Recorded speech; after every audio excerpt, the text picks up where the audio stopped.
Se dirigirá al país Su Excelencia el Presidente de la República, Nayib Bukele.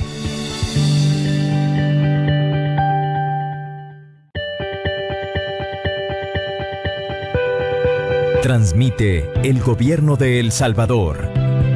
Todos los canales y emisoras deben enlazarse a la cadena nacional de radio y televisión. A continuación se dirigirá al país Su Excelencia el Presidente de la República, Nayib Bukele.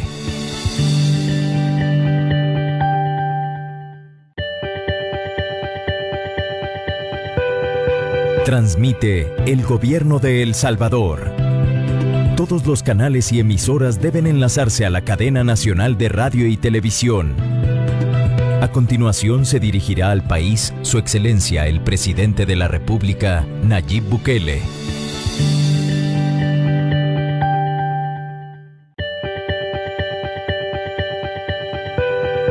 Transmite el Gobierno de El Salvador.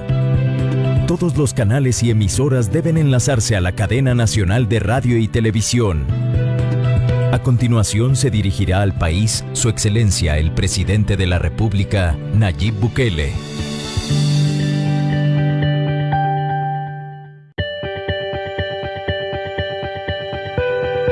Transmite el Gobierno de El Salvador. Todos los canales y emisoras deben enlazarse a la cadena nacional de radio y televisión.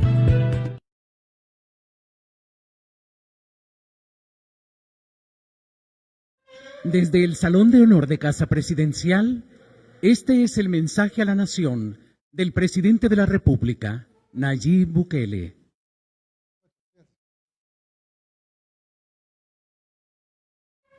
Muchas gracias, buenas noches a todos, pueblo salvadoreño, toda la gente que nos ve a través de esta cadena nacional de radio y televisión y a través de las redes sociales.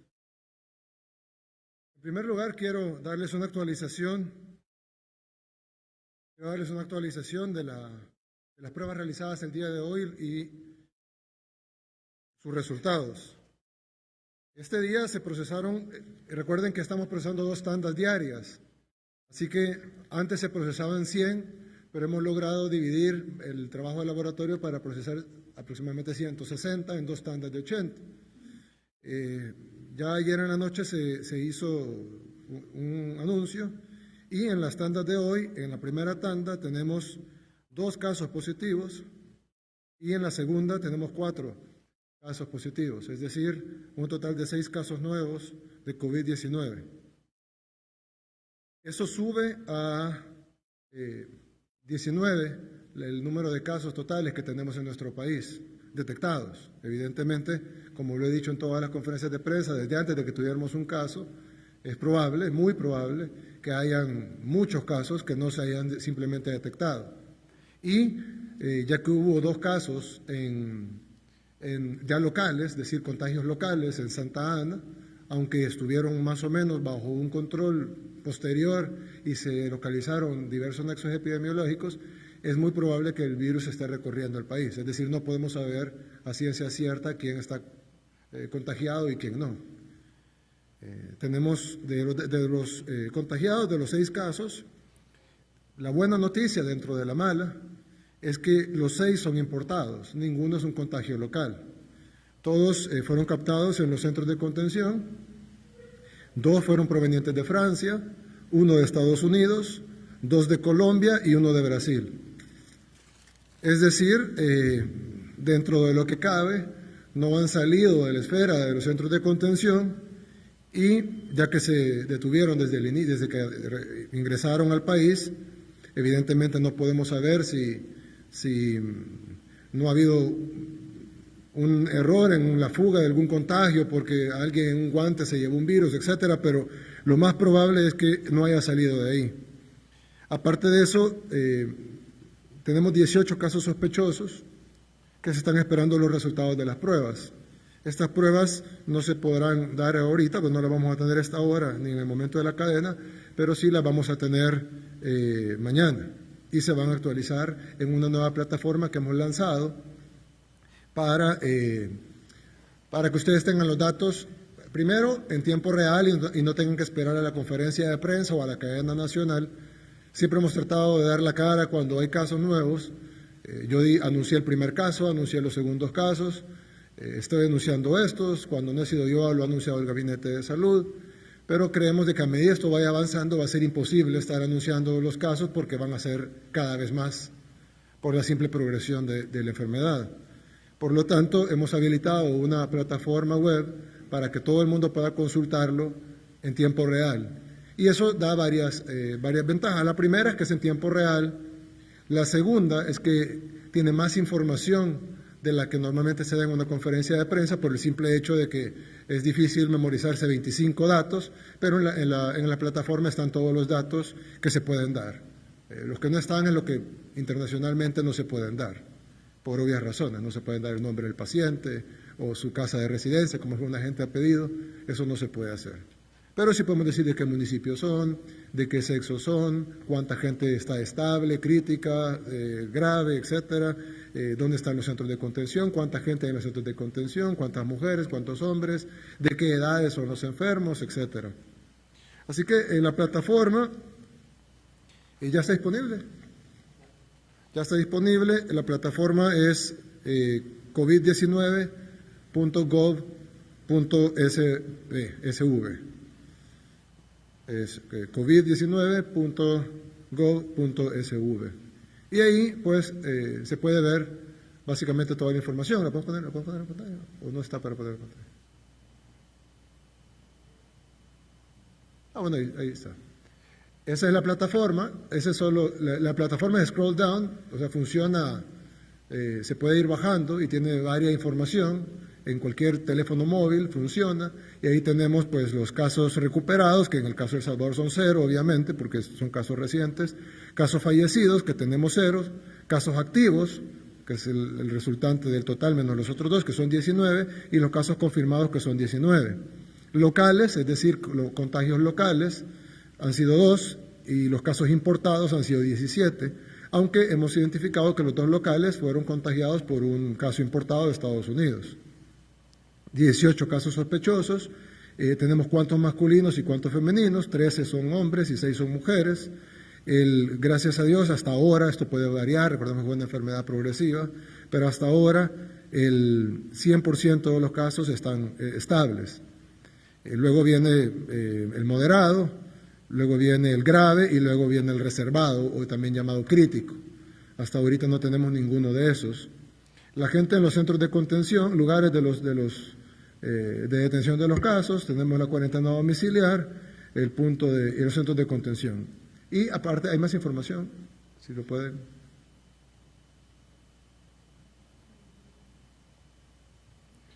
Bien, ahí eso en el celular lo pueden bajar más fácil, y ahí tienen los casos confirmados por departamento. En este caso únicamente está Santana, de hecho es el municipio de Santana, y abajo dice Departamento de Santana, Municipio de Santana, cantidad de casos 2.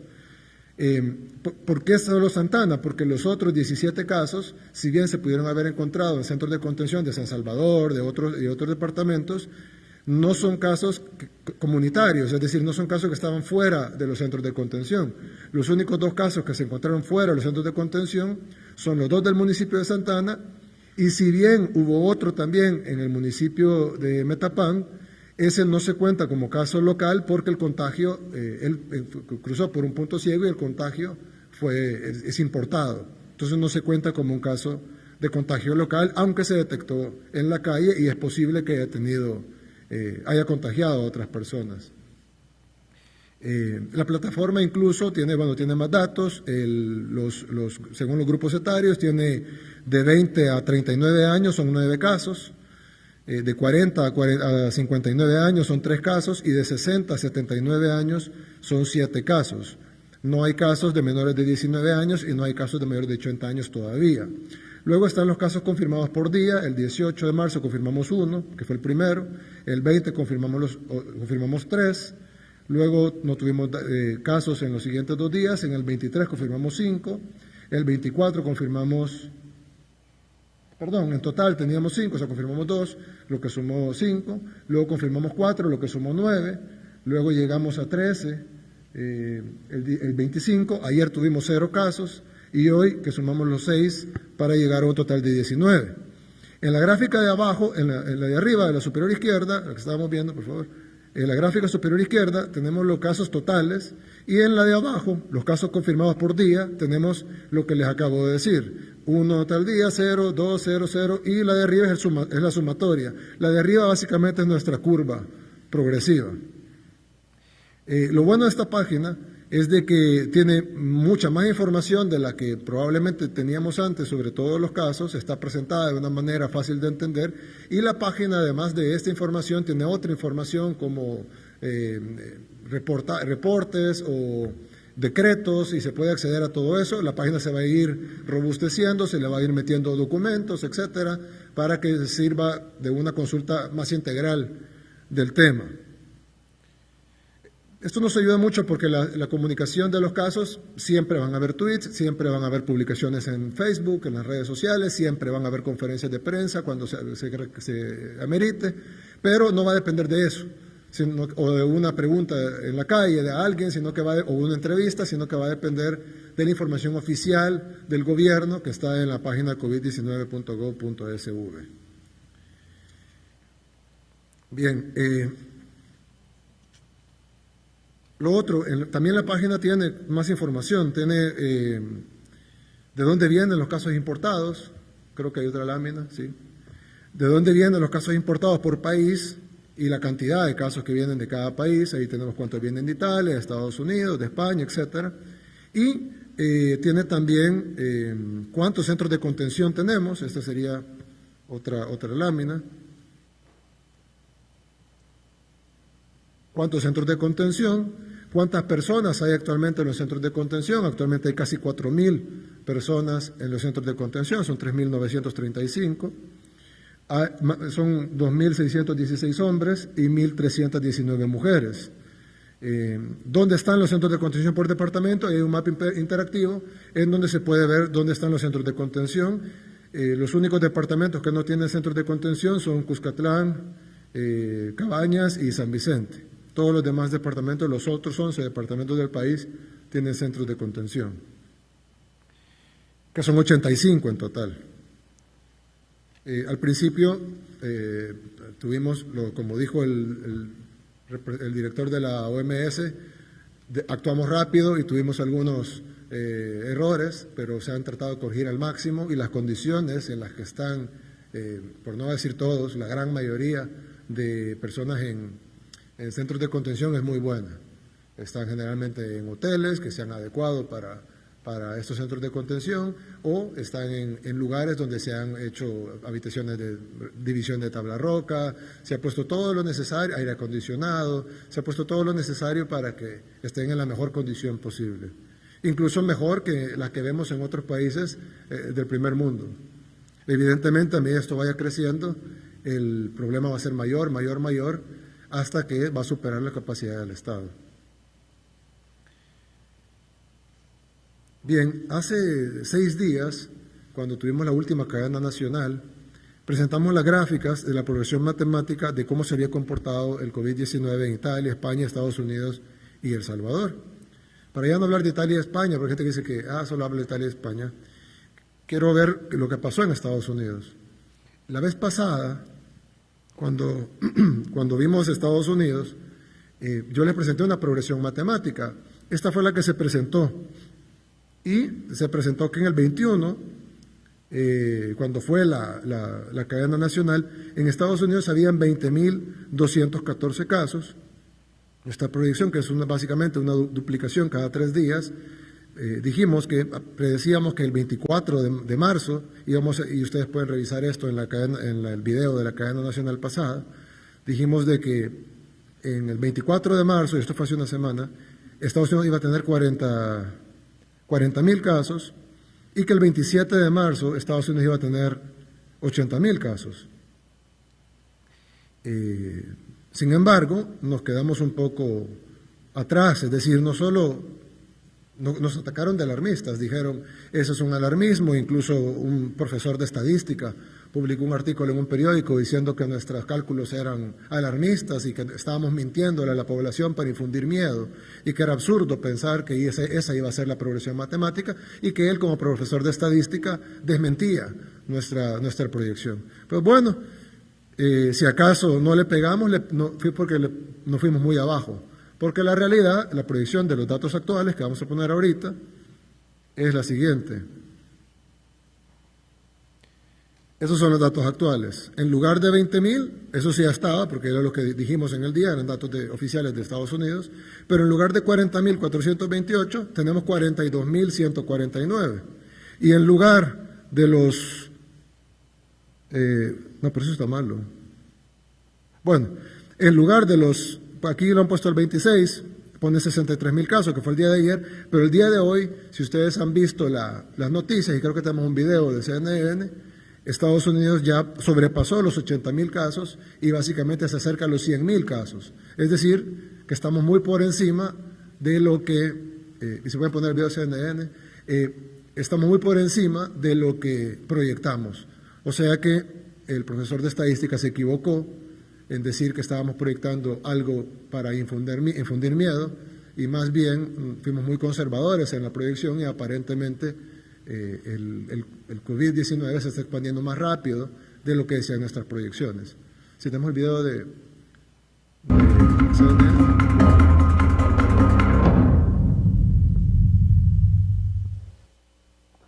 Estados Unidos es ya el país epicentro del coronavirus en el mundo. Ya tiene más contagiados que China y las cifras se espera que sigan en aumento. Veamos las cifras más recientes, los datos más recientes sobre cómo esto se va duplicando y triplicando a medida que pasan las semanas. Si se fijan, apenas el 20 de marzo, miren la cifra que había de contagiados, unos 17.000. Para hoy, 27.000. Estados Unidos está llegando a los 100.000. 5 veces más en estos. Bien, esta es información de CNN, como pueden ver. La cifra, el día de hoy, esta información de CNN, nosotros no controlamos CNN, mucho menos controlamos la información de los Estados Unidos, dice que al día de hoy, donde nosotros decíamos que iban a haber alrededor de 80.000 casos, pues sí, hay más de 80.000 y básicamente ya hasta ahora ya están llegando a los 100.000 casos, ya pasaron de los 100.000 casos en Estados Unidos, es decir, nos quedamos cortos en nuestra proyección. Así que regresando a la proyección que teníamos,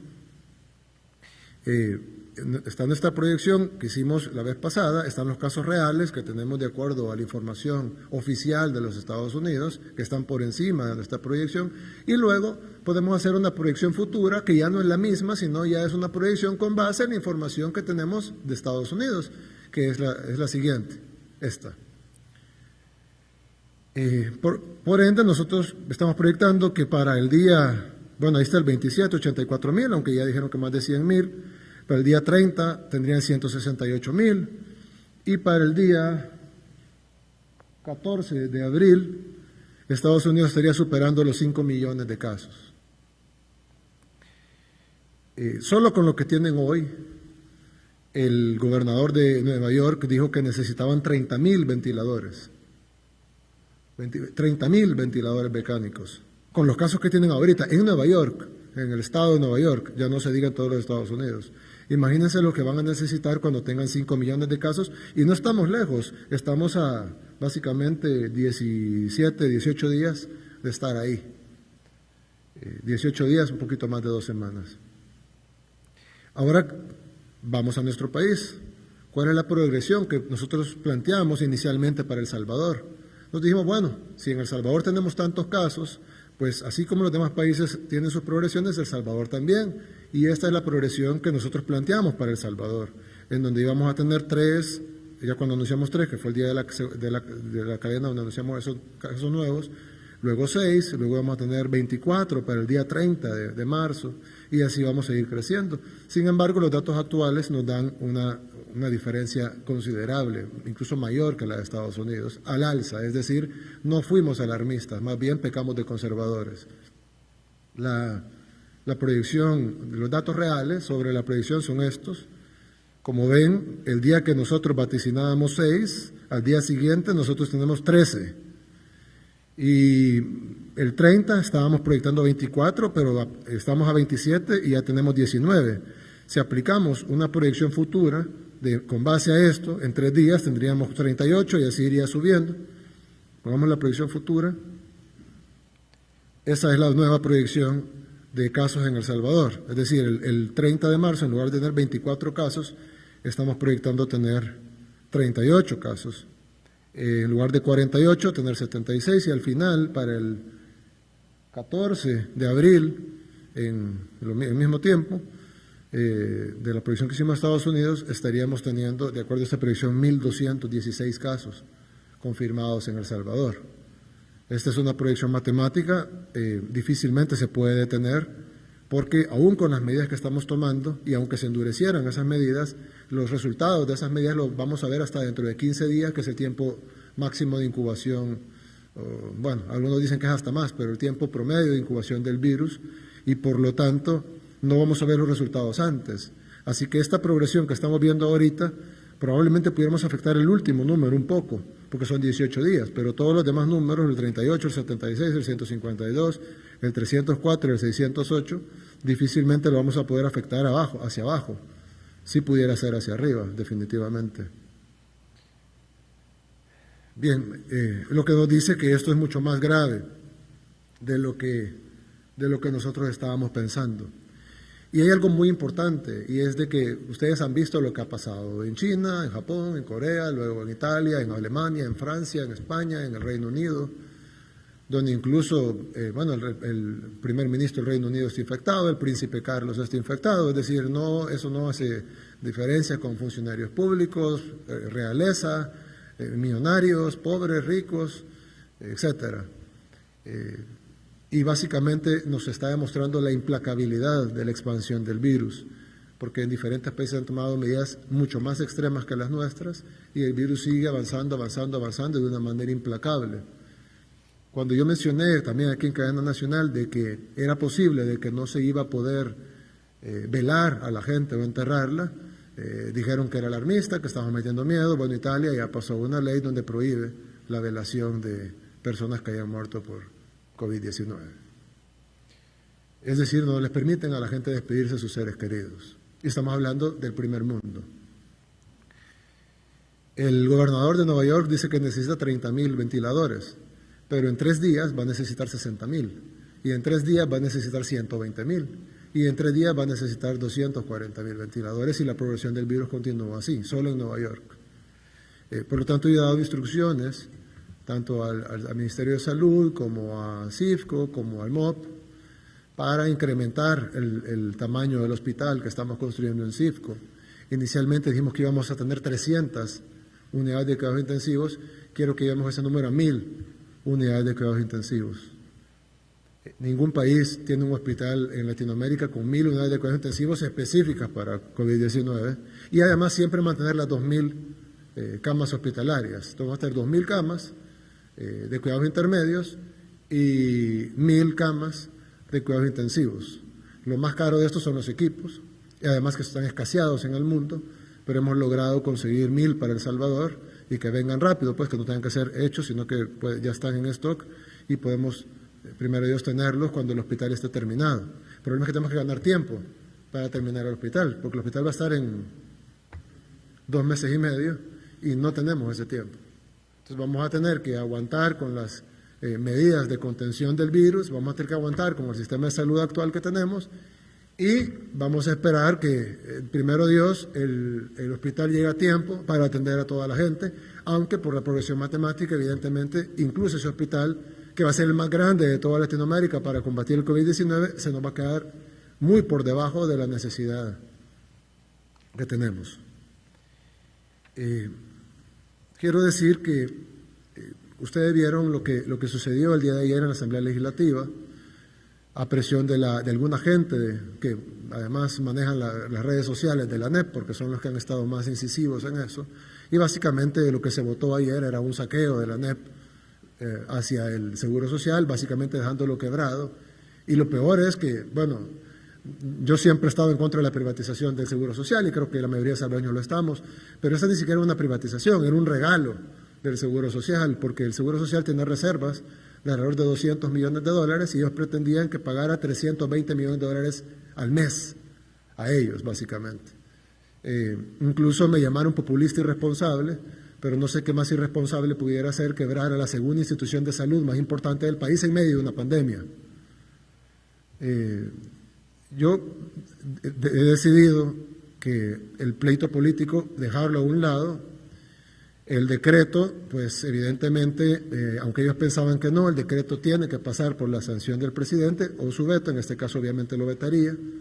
No tienen los votos para superar el veto, pero gracias a Dios los mismos diputados decidieron derogar el mismo decreto que ellos habían aprobado, y el mismo presidente de la Asamblea, Mario Ponce, dijo que el decreto era un fraude de ley, porque básicamente era una reforma a la ley disfrazada de interpretación. Dice que no lo enviaron, nunca vino a Casa Presidencial, gracias por eso, por no enviar ese defensor jurídico que hubiera sido vetado de todos modos, pero gracias por tomar la iniciativa de detenerlo ustedes mismos. Y suspendieron la plenaria hoy a las 3 de la tarde. Yo le quiero hacer un llamado. Yo sé que hay muchos diputados buenos y habrán otros que no, evidentemente, pero yo hago un llamado a que los diputados buenos impongan a los no buenos. Hay personajes, la mayoría de la empresa privada está colaborando, la mayoría de la empresa, los medios de comunicación, la gran mayoría están colaborando con la pandemia. La empresa privada, hemos tenido donativos para los centros de contención, hemos tenido, bueno, hoy AXA nos ofreció seguros de vida para toda la gente que trabaja en el hospital de Cifco. Es decir, hemos tenido un gran apoyo de la empresa privada, de la mayoría de empresarios de empresa privada. Incluso este plan lo hemos diseñado con el apoyo de empresarios, y los mismos empresarios lo han dicho. Lastimosamente hay un grupo muy pequeño de empresarios que ni siquiera son representativos de la empresa privada, pero es un grupo que tiene el control, digamos, de la ANEP, y hay un personaje muy oscuro detrás de ellos, ya muchas personas lo conocen, me voy a ahorrar el nombre, pero yo sí quisiera pedirle a los diputados, a las fuerzas vivas del país, a los empresarios, a los medios de comunicación, que estas personas con evidentes aspiraciones políticas en este momento no son necesarias para nuestro país. Hagámoslos a un lado, trabajemos todos los que queremos trabajar por el país, porque el Ejecutivo no va a poder solo. Necesitamos el apoyo del Legislativo, necesitamos el apoyo del Judicial, necesitamos el apoyo de los empresarios, necesitamos el apoyo de la sociedad civil, necesitamos el apoyo de las organizaciones de la sociedad civil, necesitamos el apoyo de los sindicatos, necesitamos el apoyo de los medios de comunicación, necesitamos el apoyo de uno y cada uno de los salvadoreños en que cumpla con las medidas que se están implementando.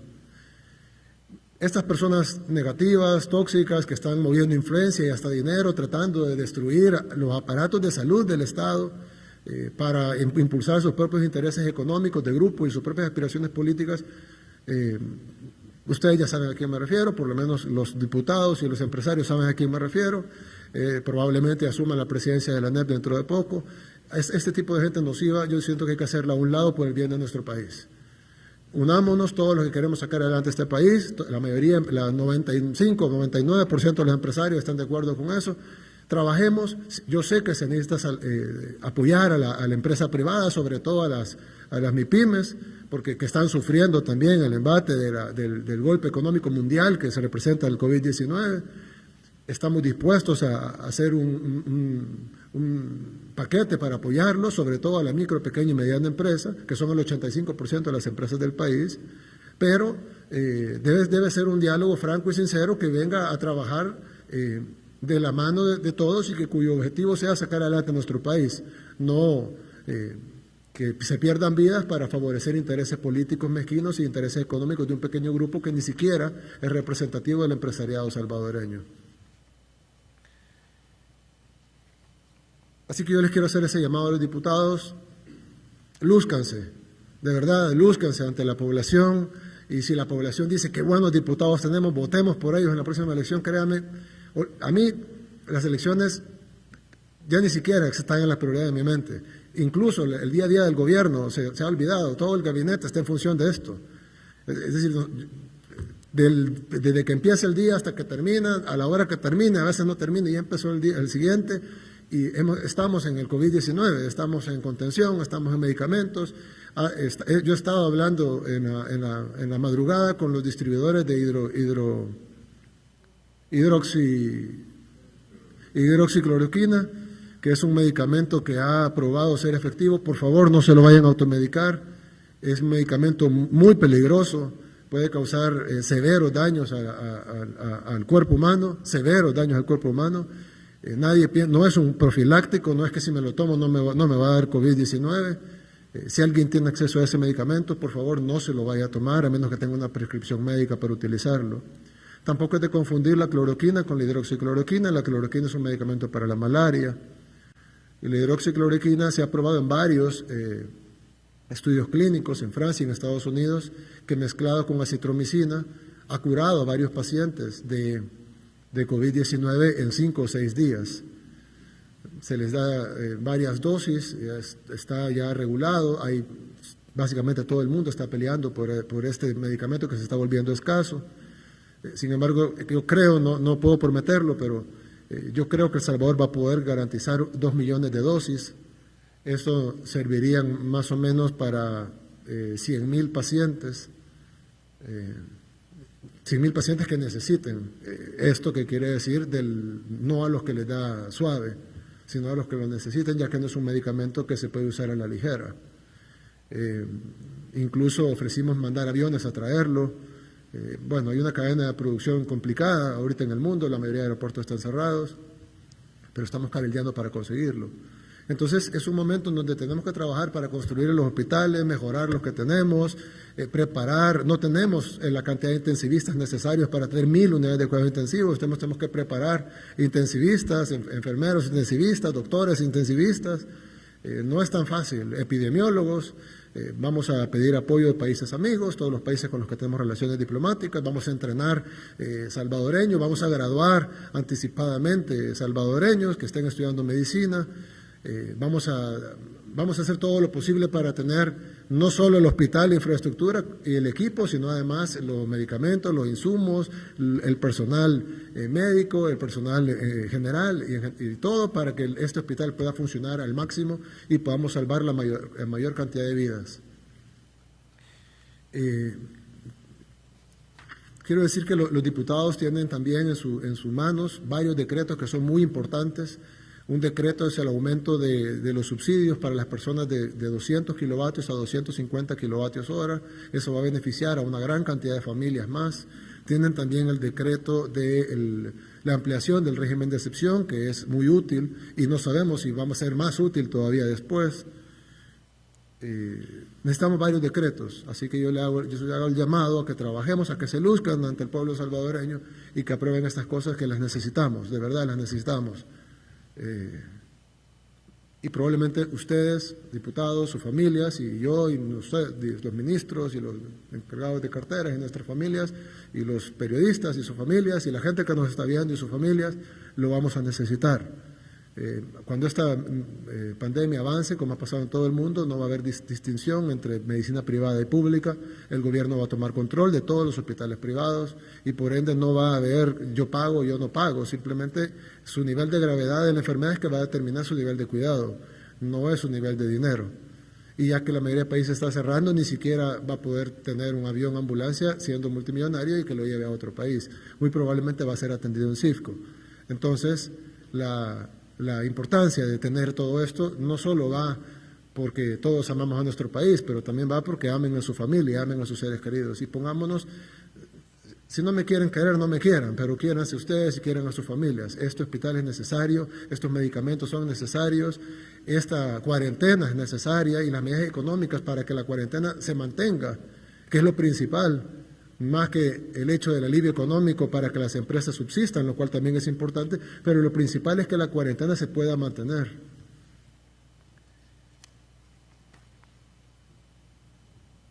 Bien, luego vamos a anunciar también el decreto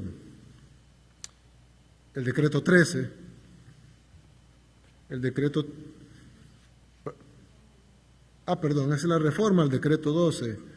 Hubo un decreto ejecutivo que es el que está en función, el cual permite algunas actividades, no permite otras, tiene algunas restricciones y tiene algunas excepciones. Pues vamos a reformar ese decreto para hacer más claras algunas cosas y para restringir algunas cosas más que no consideramos vitales en este momento. No lo voy a leer todo porque es muy largo, sin embargo lo vamos a subir a las redes sociales y lo vamos a dejar, también lo vamos a subir a la página del covid19.gov.sv y también se lo vamos a dar a todos los medios de comunicación para que lo puedan compartir. Sin embargo, voy a mencionar algunas cosas. El artículo 1 dice: el presente decreto tiene por objeto declarar el territorio nacional como zona sujeta a control sanitario y tomando como medida sanitaria extraordinaria la restricción de permanecer en sus casas de habitación o de residencia de todas las personas que no sean las estrictamente señaladas en este decreto, con el objeto de prevenir el peligro de propagación de la pandemia COVID-19, para lo cual se dictan y desarrollan medidas de prevención y contención sanitarias. Luego, las personas que pueden circular en el periodo de cuarentena son las personas cuya necesidad sea producto farmacéutico, es decir, si tiene que ir a comprar a la farmacia, tratamientos médicos o otros que por emergencia deban acudir a un centro asistencial, o mercados o supermercados para abastecimiento de alimentos, bebidas, artículos de primera necesidad. Y en este caso, en los últimos casos, pues en el caso de los mercados y supermercados, solo se puede realizar una persona por familia 2 veces por semana. Las personas que se desplacen al lugar de trabajo, efectuar su prestación laboral o profesional o empresarial, solo en los casos permitidos por este decreto. Las personas cuyo objeto sea la asistencia y cuidado de niños y niñas, adultos mayores, personas con discapacidad o personas especialmente vulnerables por enfermedades crónicas, que deban desplazarse a un lugar de emergencia o atención médica periódica, inclusive si estas personas tuvieran que desplazarse a un centro hospitalario o clínica. Y bueno, hay varias ahí, ¿verdad? Los empleados del gobierno, salud, Fosalud, CONA, ISNA, bomberos, etcétera. Los miembros de los consejos municipales, los miembros de protección civil municipal, los miembros del cuerpo de agentes metropolitanos, que deberán colaborar con la Policía Nacional Civil y con el Ejército. Los empleados administrativos de dicho municipio, pero únicamente lo que sean estrictamente necesarios para el funcionamiento de las cosas vitales para la población, como por ejemplo los cementerios y los mercados municipales, el tren de aseo y los mercados municipales, estos últimos únicamente para la venta de alimentos, la venta de enseres de limpieza y de medicamentos, nada más. Y cuando hablamos de alimentos, hablamos de canasta básica, no hablamos de cócteles, sopas, no, estamos hablando de venta de comida para canasta básica. También los magistrados, jueces y empleados de los tribunales, pero únicamente los que conforman la Constitución y la Ley de Emergencia Nacional no pueden diferirse sus actividades constitucionales, y los empleados de la Corte de Suprema Justicia y el Instituto de Medicina Legal, pero al mínimo, únicamente el estricto mínimo necesario para cumplir con la pandemia. Los demás deben ser enviados a casa, con salario. Las personas que prestan servicio de distribución de alimentos y productos de primera necesidad. Bueno, hay otros del gobierno, los diputados y los empleados administrativos de la Asamblea Legislativa, únicamente los estrictamente necesarios para la pandemia. No pueden tener empleados que estén haciendo otras cosas que no tengan que ver con decretos o cosas que sean directamente relacionadas con la pandemia. Los demás deben ser empleados a casa, igual los del Tribunal Supremo Electoral, igual con el Ministerio Público, Fiscalía General de la República, es parte del Ministerio Público, la Procuraduría, etcétera. Las personas que laboran en vehículos de carga, de transporte de mercadería, distribución de mercaderías, que sean parte de la cadena de suministro alimentaria y primera necesidad de productos o cuya actividad sea la importación o exportación de mercadería. Los call centers, se está diciendo que los call centers pueden operar desde ahora en adelante, para aclararlo, o aquí queda mucho más claro en esta reforma al decreto 12, en el artículo 3, únicamente podrán funcionar los call centers de atención de medicamentos, alimentos a domicilio, por ejemplo, si quieren pedir una pizza o si quieren pedir, eso sí funcionan, servicios de electricidad, telecomunicaciones, servicios bancarios, financieros y servicios médicos. No pueden funcionar los call centers que estén brindando servicios a otros países, ni tampoco pueden funcionar los call centers que están dando servicios de otro tipo de cosas. Y además, en su funcionamiento tienen que guardar las reglas de distanciamiento, lavado de manos, colocación de alcohol gel visible, entrega de mascarillas, etc. Igual, también las personas los de las maquilas, por ejemplo, hay empresas que dicen, bueno, nosotros hacemos sábanas para los hospitales, y es cierto, pero hacen un 5% de sábanas para hospitales, el otro 95% son camisetas de Mickey Mouse. Entonces, el país ahorita no necesita camisetas de Mickey Mouse ni que exporten camisetas de Mickey Mouse. Sí necesitamos sábanas de hospitales, sí necesitamos gabachas, sí necesitamos ropa para trabajar para el equipo médico, entonces eso sí. Pero se va a verificar que únicamente estén trabajando en eso. No pueden estar haciendo camisetas de Mickey Mouse, ni Adidas, ni Nike, ni nada de exportación, ni nada para vender. Es únicamente para las cosas que se necesitan para la pandemia. Y el Ministerio de Trabajo va a supervisar que eso sea así y que se cumpla las nuevas disposiciones del decreto, so pena de caer en el cierre total de la empresa y el decomiso o multas que diga la ley. Hay un tema muy importante, es también los servicios alimenticios. Se va a permitir toda la producción de la cadena alimenticia de la A a la Z, pero se van a prohibir las que no son necesarias, como por ejemplo la producción de boquitas o de snacks. No necesitamos estar produciendo churros. Hay miles de personas haciendo churros, eso no tiene sentido, haciendo truck tricks. No necesitamos ese tipo de cosas. Hay un stock, ojalá dure, pero si hace falta eso no va a pasar nada. Lo que no puede hacer falta es la carne, el huevo, el arroz, el frijol, el maíz, es decir, la mayoría de las verduras, pero sí puede hacer falta boquitas o dulces o qué sé yo, ¿no? Entonces todas esas cosas sí deben de ser suspendidas, sobre todo cuando estamos teniendo trabajadores pegados uno con otro haciendo churros. Eso no tiene sentido, eso solo es para hacer dinero, y ahorita la parte de hacer dinero se va a poner a un lado para beneficiar a la salud y la vida de los salvadoreños. Bien, lo otro que quería decir es que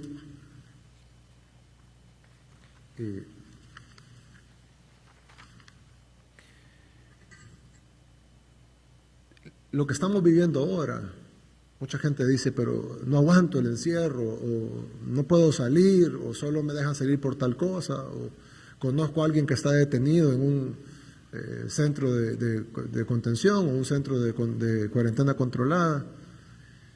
Y yo digo, bueno, sí los entiendo, yo sé que es duro. Créanme que ha sido duro para nosotros también, y duro más que todo para el personal que está allá afuera, en la primera línea de defensa, los médicos, enfermeros, el personal de salud, los policías, los soldados, la gente de protección civil, la gente que está cuidando los centros de contención, los que hacen la comida para llevarla a gente que en el centro de contención, los que están cuidando a los 19 enfermos confirmados. No sé cuánta gente quisiera estar cuidando a un enfermo confirmado de coronavirus y luego ir a su casa a descansar con su familia. Esa gente la está pasando mal. El resto de nosotros todavía estamos en una posición privilegiada, pero si usted siente que está en una posición difícil, yo lo que le quiero decir es que nos preparemos, porque en un par de semanas lo que ahorita consideramos malo va a ser el paraíso, a la par de lo que vamos a vivir dentro de 15 días. Y esto no se puede detener. Se puede detener con las medidas que estamos aplicando para que la curva baje 15 días después, pero la progresión de aquí a los próximos 15 días no se puede hacer nada. Va a ser una progresión inevitable, implacable, probablemente mayor a la que estamos proyectando. Va a desbordar en algún momento, porque eso continúa, la tabla que yo le presenté hasta cierto punto, pero aún con medidas continúa al alza. Pero así es. Y nos va a desbordar. Y si logramos llegar a terminar CIFCO a tiempo, incluso ese hospital será desbordado.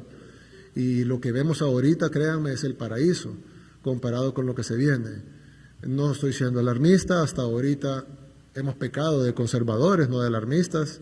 Todo lo que hemos dicho ha pasado o ha sido peor de lo que hemos dicho. Entonces, créanme, lo que estamos viendo ahora no se parece a lo que vamos a sufrir después. Si ustedes ven los países desarrollados, están sufriendo muchísimo y ellos tienen todo el recurso del mundo, tienen sistemas de salud envidiables. Cuando pega en Latinoamérica, que ya está empezando a pegar en Latinoamérica fuerte, ya las proyecciones no es lo mismo duplicarse de 1 a 2 que duplicarse de 500 a 1000. Cuando pase eso, que ya está pasando, creo que Panamá ya llegó a 1000 casos. 680, quiere decir que mañana o pasado llegan a... ¿Perdón? Ya tienen 14 fallecidos y 780 casos y están a 2 días máximo de llegar a 1000 casos. Pero luego van a estar a 3 días de llegar a 2000 y luego a 3 días de llegar a 4000 y luego a 3 días de llegar a 8000. Y no es culpa de Panamá, es simplemente la progresión matemática en la que todos estamos.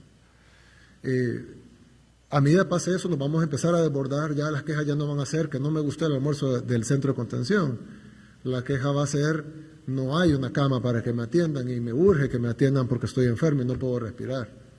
Entonces, yo sí les hago el llamado, por favor, no solo lo haga por el país, hágalo por usted mismo, por su familia, por sus hijos, por sus padres, por sus hermanos, por sus abuelos. haga lo posible por no contagiarse. Si usted se queda en casa y nadie externo a su casa entra a su casa, no se va a contagiar. Y si tiene que ir a comprar alimentos, pues hágalo, pero que vaya una persona que tome todas las medidas de distanciamiento posible, y cuando llegue a su casa, si es posible, quítese la ropa, que la laven, cámbiese la ropa inmediatamente, báñese, lávese las manos con alcohol gel, lo que pueda hacer, que hay diversos productos para que alcohol gel, si no tiene alcohol gel puede usar alcohol normal, es más abrasivo, pero es efectivo, puede usar prácticamente jabón de lavar, jabón normal, agua y jabón, puede usar incluso el jabón de cocina, es más duro pero puede usarlo, es decir, que puede usar casi cualquier cosa de limpieza, puede usar Lysol, puede usar, es decir, trate de mantener lo más limpio posible su hogar. Cuando salga, deje los zapatos afuera, trate de agarrarlos con una bolsa, lávelos o no los vuelva a usar, o por lo menos si no tiene implementos de limpieza, póngalo al sol 2 días y antes de ponérselos, y ya en 2 días al sol creo que el virus tal vez ya no está tan vivo en el zapato como cuando lo trae de afuera. Ponga cuidado con las cosas, incluso las recomendaciones. Por ejemplo, yo veo que recomiendan saludarse con el codo y recomiendan toser dentro del codo. Son cosas que no tienen sentido. ¿Cómo voy a toser acá y saludar aquí? Es decir, no salude como los japoneses. Por eso es que ellos no crecen el virus, porque tienen una cultura de distanciamiento social. En Japón la gente se saluda de lejos, no se saludan de mano, no se saludan de besos. Cuando andan en la calle desde antes, cuando andan en la calle con gripe, andan con mascarilla para no transferir la gripe a los demás. Entonces ya tienen una cultura de distanciamiento social, por eso ha sido más, y además tienen disciplina, pero eso ha sido más fácil para ellos contenerlo. En Occidente, donde tenemos cultura de abrazarnos y de besarnos, entonces se riega más el virus, y por eso es que Italia, Francia, Alemania, España, Reino Unido, etcétera, Estados Unidos se ha desarrollado más el virus. Pero incluso en esos países son más disciplinados que nosotros.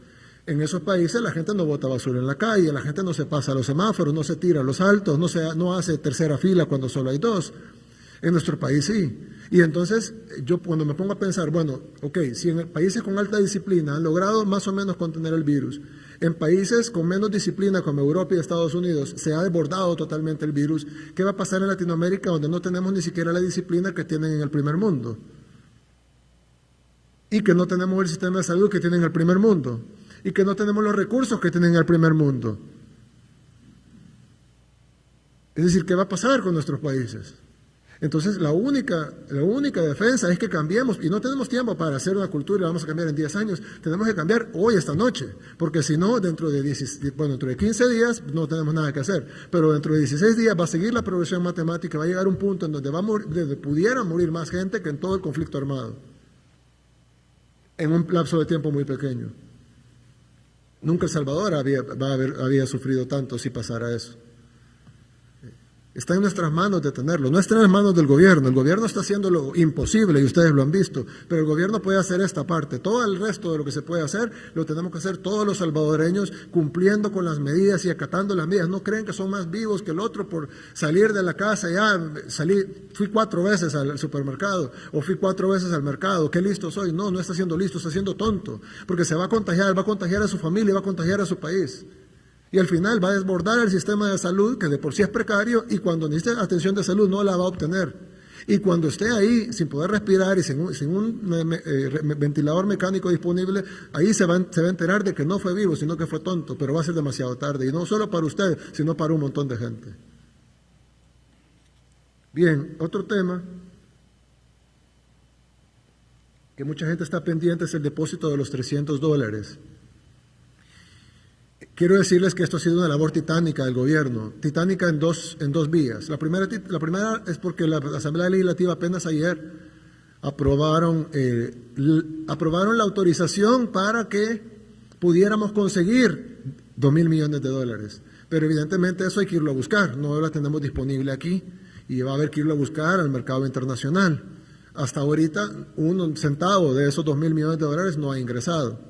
Una vez ingrese ese dinero, la Asamblea Legislativa ha puesto un candado, que estamos de acuerdo con él, no estamos de acuerdo del 100% cómo se formó, pero bueno, hay que llegar a acuerdos.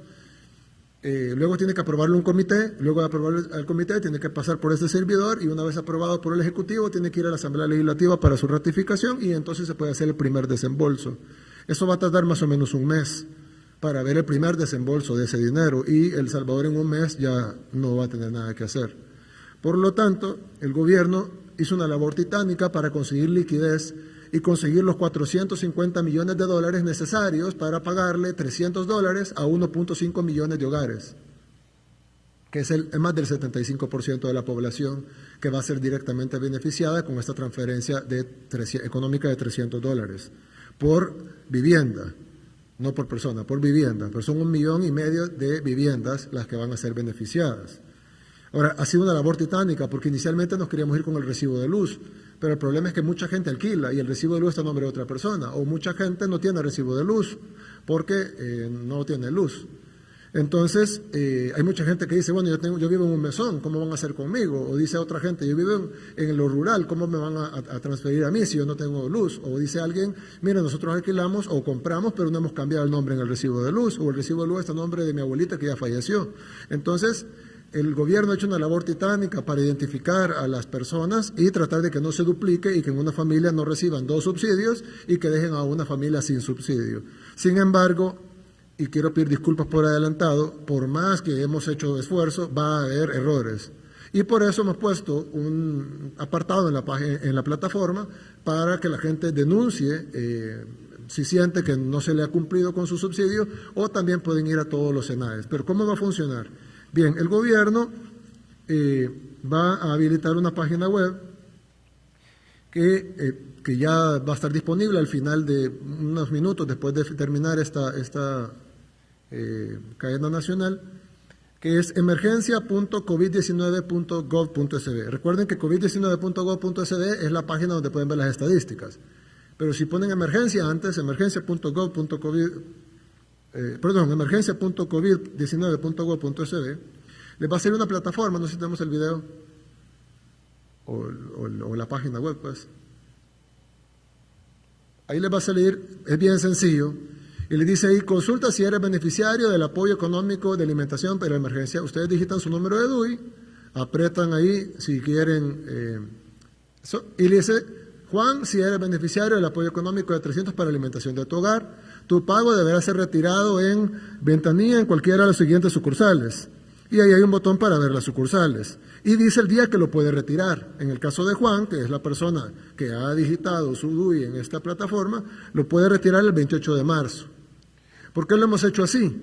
Porque como son 1.5 millones de beneficiarios, no queremos 1.5 millones de personas en la calle mañana tratando de cobrar el subsidio. Entonces hemos dividido en 15 tandas de 100,000 viviendas diarias. Entonces vamos a beneficiar 100,000 viviendas mañana, ¿sí?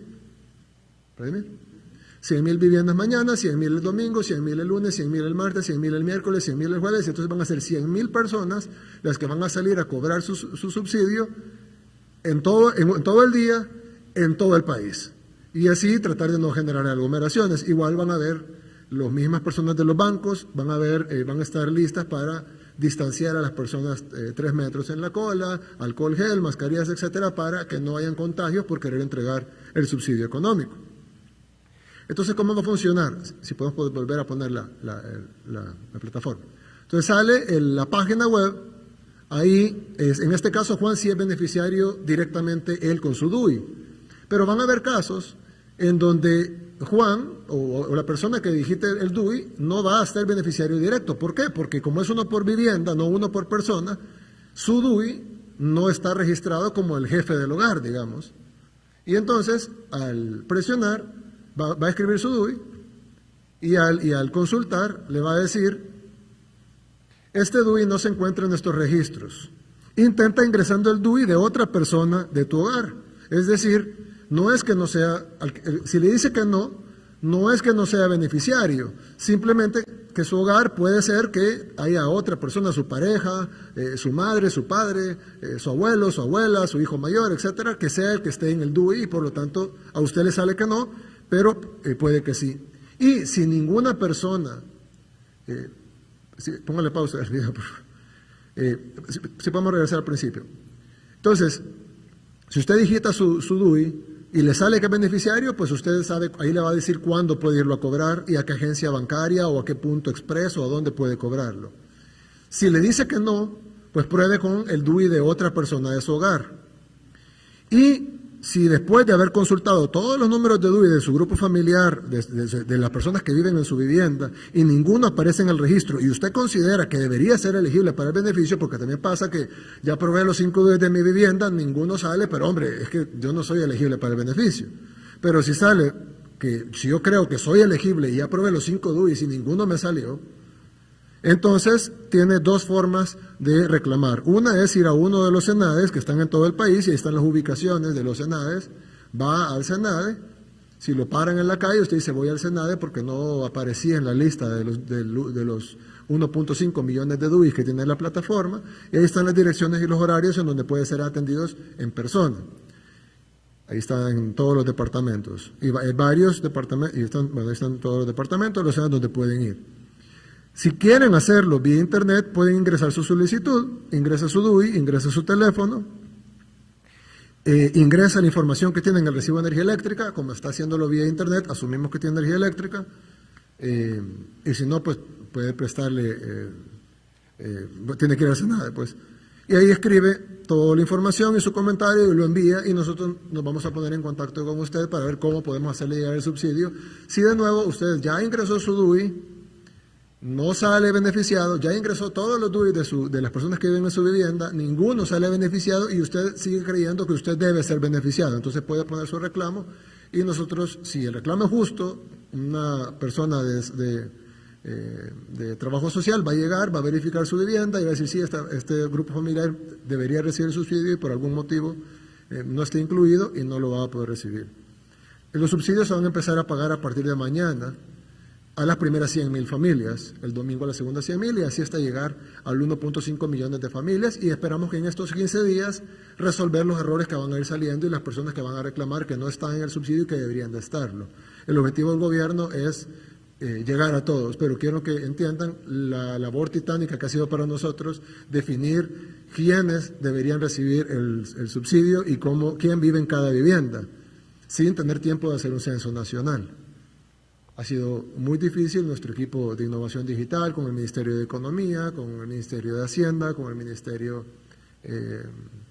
con otro montón de ministerios que dan trabajo, salud, etcétera, que han dado la información de artistas, en el caso de cultura, han dado la información de pescadores, han dado la información de campesinos. Es decir, hemos tratado de llegar al número que dijimos, ¿no? 1.5 millones de hogares, pero no dudo que más de alguien se habrá quedado fuera de la lista, pero ahí está la forma de reclamar. Lo otro, la mayoría de las personas arriba del 80-85% no tienen cuenta bancaria, ni tarjeta de débito, ni nada, y entonces la entrega va a ser con su DUI. Es decir, usted tiene el DUI, el que sale registrado en la página como beneficiario. Esa persona va a las sucursales que se le digan ahí, que están cerca de su vivienda, probablemente si vive en un pueblo, pues enfrente del parque habrá un banco, entonces puede ir a ese banco, no tiene que tener cuenta en el banco, no tiene que tener tarjeta de crédito, no tiene que tener nada, simplemente tiene su DUI, no tiene que estar vigente, y entonces usted va con su DUI al banco o a las sucursales que se le indican ahí en la plataforma web, y ahí en el banco con su DUI ven su cara, su nombre, y ahí mismo le entregan sus $300 en efectivo. Ahí le entregan 15 billetes de 20. Pero el 20% que está bancarizado, el 15% más o menos que está bancarizado, es decir, que tiene cuenta de banco o tarjeta de débito o un sistema de pago a través de celular, en ese caso pues vamos a depositarle ahí. Entonces es más fácil. Entonces a mucha gente que escriba ahí su DUI le va a decir, sí, usted está beneficiado. ¿Tenemos ejemplo de eso o no lo tenemos? ¿No? ¿Claro? ¿Tenemos ejemplo del beneficiario con cuenta bancaria? Bien, ahí está. Entonces dice, en caso de Pedro ingresó sus datos, ¿verdad? Ahí está, consulta, ¿verdad? Entonces viene, escribe su número de DUI, Pedro, y pone consultar y le dice, Pedro, si eres beneficiario del apoyo económico de 300 para alimentación de tu hogar, tu pago será por medio de la vivienda y será depositado en tu cuenta. Entonces, es decir, en ese caso él no tiene que ir al banco porque ya está en su cuenta, a menos que lo quiera cambiar en efectivo, pero como tiene cuenta puede ir a sacar un poquito, puede usar su tarjeta de débito, puede comprar con su tarjeta de débito, puede ir incluso a un cajero automático. Bueno, espero con eso haber aclarado las dudas sobre el subsidio económico que se empieza a pagar a partir de mañana y la información está disponible a partir de hoy al cierre de la cadena. Quiero darle la palabra a nuestro representante de la Organización Mundial de la Salud. Gracias, presidente. Buenas noches. Bueno, los números siguen creciendo sin vuelta atrás, lo que es preocupante en muchos de los países y de la región. Es más, crecen tan rápido que ya es prácticamente imposible llevar la cuenta de los datos. Se siguen aprendiendo lecciones de la emergencia. Hoy falleció un adolescente de 16 años en Francia. Luego, ninguna persona está exenta de tener problemas y sigue siendo un llamado. No es que por ser joven no vaya a tener problemas y creo que eso la gente tiene que saberlo. Se sigue aprendiendo también que la única manera es cortar la transmisión y creo que usted fue muy claro en el mensaje a toda la población. Cada uno tiene que cuidarse y la gran responsabilidad está en cada uno y en quedarse guardado si no tiene que salir. El otro punto está en la necesidad de la detección temprana de los casos y el aislamiento de los casos, que es lo que precisamente se está haciendo y que toca seguir trabajándolo. La identificación y la cuarentena de los contactos, eso ha sido fundamental en los países que han sido exitosos en el trabajo. Optimizar el trabajo, comunicar a la población, comunicar confianza y definitivamente el involucramiento de la comunidad. Creo que todos tienen que ser parte de esto. Esto es más que un tema individual, un tema de gobierno, es un tema de sociedad y de comunidad. Hay que seguir trabajando. Si paramos la transmisión, el número de fallecimientos será mucho menor. Aplanar la curva la va a alargar en tiempo y va a ser como en algunos países que tienen 48,000 casos y 300 fallecidos, o Japón que tiene 47, o Corea que tiene 147, o Singapur 2. O sea, todavía se pueden hacer las cosas y creo que está en manos de la población parar esa transmisión. Gracias. Sin embargo, todos los casos que mencionó fueron países asiáticos que tienen culturas distintas a las nuestras y generalmente son más disciplinados, incluso en Japón, que está prohibido por el gobierno, pero en Japón todavía hay población, sobre todo en el sector rural, donde si alguien comete un delito o una falta muy grave, esa persona se suicida, y hace harakiri, que se mete una espada y dice, me mato porque así salvo el honor de mi familia. Es una cultura totalmente diferente a la nuestra. Total. Y entonces hemos visto cómo en culturas más disciplinadas, por obvias razones, por evitar el contagio, han tenido mejores resultados en contener el crecimiento exponencial de la enfermedad, y a medida vamos hacia Occidente se va poniendo peor. Y cuando vengamos a Latinoamérica, donde prácticamente no seguimos ninguna instrucción, no seguimos las reglas, creemos que somos listos porque nos saltamos las reglas, si no cambiamos ya hoy la cultura, es decir, no hay tiempo para cambiarla, pues no es que vamos a educar a la gente, no, hay que cambiarla hoy ya por nuestra vida, porque si no, no vamos a poder parar la enfermedad. Y un último llamado quería hacer, utilizar la línea 132. Las personas que tengan sintomatología tienen que consultar, no tienen que tener miedo, la enfermedad es manejable, pero lo más grave es quedarse con la enfermedad y seguirla transmitiendo. Entonces, ese llamado para que las personas consulten y se puedan atender rápidamente y ayuda a sus familiares. Gracias. Lo último es de que evidentemente solo mencioné las páginas y toda la gente se metió. Las páginas a veces, cuando ustedes saben, cuando se meten demasiadas personas, probablemente hay más de 1 millón de personas, más de 2 millones, 4 millones. Bueno, hay 4 millones de personas consultando las páginas ahorita, entonces evidentemente pues colapsa un sistema que estaba preparado para 2 millones, pero con las horas se va a ir liberando, pues a medida más noche, así como el tráfico, ¿no? Más noche va a estar más liberado, si se espera la madrugada, pues va a ser mucho más rápido.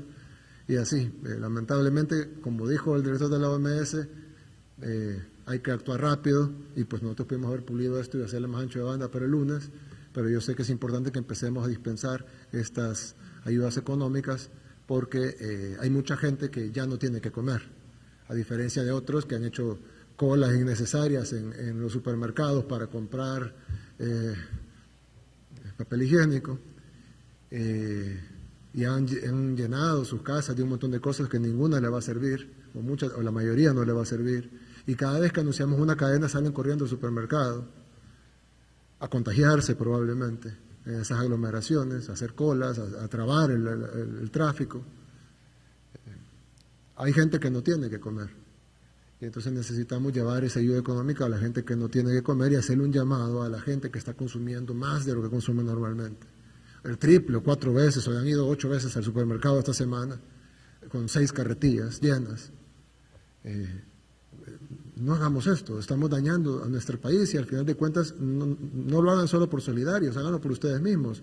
Si colapsan el país, vamos a colapsar todos. Entonces ahorremos todo lo que podamos ahorrar, consumamos lo menos que debamos consumir, sobre todo en cosas que no se necesitan. Está bien que se alimenten bien, si pueden, es lo mejor que pueden hacer, pero hay un montón de cosas, los enseres de limpieza, excelente que compren de eso, pero hay un montón de cosas que son innecesarias y que son compras de pánico que además no tendrían por qué hacerla hoy. Si los supermercados siempre pueden ir mañana, pueden ir el lunes, si no se le ha acabado a la cena, no vamos a restringir la cadena alimenticia de la gente. Entonces es innecesaria las compras de pánico. Solo está poniéndose en peligro de contagio, un alto peligro de contagio, porque en una aglomeración lo más probable es que más de alguien tenga COVID-19 y no lo sepamos. Entonces se puso en riesgo y puso en riesgo a su familia por ir a comprar papel higiénico. Entonces no se ponga en riesgo usted, no ponga en riesgo su familia y no pongamos en riesgo nuestro país. Yo no quisiera decirles esto, pero lo que estamos viviendo ahora es el paraíso, a la par de lo que vamos a vivir dentro de unos días. Tratemos de que esa tribulación, que va a ser muy fuerte para nuestro país, sea lo menor posible. Y eso solo va a funcionar, no solo con la acción del gobierno, que ustedes han visto que hemos estado muy activos, sino de que con la acción de cada uno de nosotros en nuestros hogares. Quedémonos en casa. Solo la gente que está trabajando por la necesidad de que haya energía, de que haya agua, de que haya medicamentos, de que haya fuerza pública en la calle, de que haya doctores y enfermeros y trabajadores de la salud para atender a los enfermos, los que están construyendo el hospital, etcétera, la cadena de producción de alimentos, etcétera. No es necesario, no vayan a trabajar, es que voy a perder dinero, es que voy a perderme un cliente, es que tengo un contrato con una empresa en los Estados Unidos que voy a perder. Créanme que eso no es nada a la par de la vida de un familiar, a la par de la vida de un ser querido. No hay nada que se anteponga ante las vidas humanas, y este es un momento en donde si no hacemos eso, vamos a perder las vidas humanas y vamos a perder la economía, porque la economía depende de la gente viva. Así que si nosotros no cuidamos la salud de la gente, olvídense de la economía también. Para eso el grupito pequeño de empresarios que está todavía poniendo la economía por encima de la salud de la gente, si ellos ya no van a cambiar. Yo creo que siempre todos recordamos la película o la caricatura donde está cayéndose todo y está el avaro que recogiendo las cosas del oro, queriendo sacar el dinero y termina aplastado por eso. Ellos así piensan, les importa más el dinero que su propia vida, pero es una minoría. No permitamos que esa minoría imponga la agenda nacional. La gran mayoría de los salvadoreños queremos vivir y queremos que vivan nuestros seres queridos y queremos que vivan nuestras parejas, nuestros hijos, nuestros padres, nuestros abuelos. Entonces protejámoslo y hagamos los sacrificios que tengamos que hacer, por muy duros que parezcan, créanme, no es nada a la par de tener a nuestra familia y a nuestros seres queridos vivos. Y nuestro país se va a levantar si salimos bien de esto, si la moral de nuestro país no está destruida después de esto, sino que logramos salir adelante porque hicimos todo lo posible por salvar la mayor cantidad de vidas, vamos a poder reconstruir la economía. Pero si al final de cuentas todos estamos sumidos en el sufrimiento y en la desolación, no va a haber incentivo económico o incentivo financiero que levante la economía. Así que pongamos la salud primero, sigamos las recomendaciones, tomemos medidas adicionales incluso a las que el gobierno está poniendo si podemos hacerlo, pidámosle a Dios por protección y Dios quiera y proteja a nuestro país. Que Dios los bendiga a todos y que Dios bendiga a El Salvador. Muchas gracias y buenas noches. Desde el Salón de Honor de Casa Presidencial, este fue el mensaje a la nación del presidente. Transmitió el Gobierno de El Salvador. Agradecemos a los medios de comunicación por enlazarse a la cadena nacional de radio y televisión.